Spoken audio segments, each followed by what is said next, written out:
好彩啊！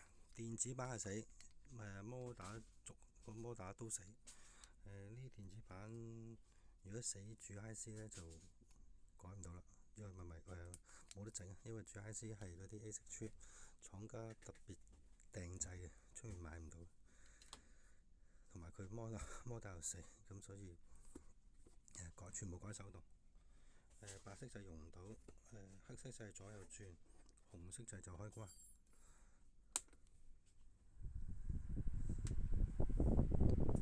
上下係手動嘅，咁佢得大風，冇其他。左右轉啦，熄機啦。